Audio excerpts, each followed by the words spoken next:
Hello everyone. বিজয়ের দিন সন্ধে 7টার দিকে আমরা সবাই মিলেই বেরিয়ে পড়েছিলাম ঠাকুর বিসর্জন দেখতে। ক্লাব থেকে মেন রোডের পাশে দর্শনার্থীদের বসার জন্য কিন্তু একটা করে জায়গা করে দিয়েছে। সেখানেই বাপি আর মা বসে যে ঠাকুরগুলো ঘাটের উদ্দেশ্যে যাচ্ছে সেগুলোই কিন্তু দেখছিল।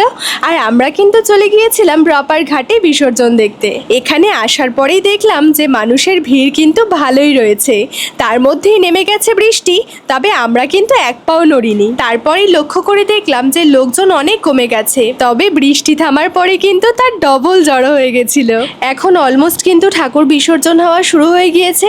আর জলের দিকে একবার তাকিয়ে দেখো, এই দুজন লোক তো কন্টিনিউ কাজ করে যাচ্ছে। তোমরা হয়তো একটু ভালো করে লক্ষ্য করলেই বুঝতে পারবে যে একটা করে ঠাকুর জলে ফেলার পরে সেটাকে সাইড করে দিয়ে তারপরেই কিন্তু আবারও একটা ঠাকুর ফেলছে। সত্যি বলতে চোখের সামনে থেকে যখন এত সুন্দর সুন্দর মায়ের প্রতিমাগুলোকে নিয়ে যাচ্ছিল না, মনের মধ্যে একটা কথাই ঘোরাঘুরি করছিল, কাশ আমার বাড়িতে যদি এত বড় জায়গা থাকতো যে এই ঠাকুরগুলোকে নিজের কাছে নিয়ে গিয়ে রাখতে পারতাম। কিন্তু সেটা তো আর হওয়ার নয়। যাক, কি আর করা যাবে।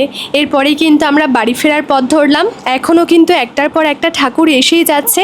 যেহেতু বৃষ্টি হচ্ছিল তাই মায়ের মাথায় কিন্তু বড় বড় প্লাস্টিক ঢাকা দেওয়া ছিল। তো এই ছিল আমার মিনি ব্লগ। চলো টাটা।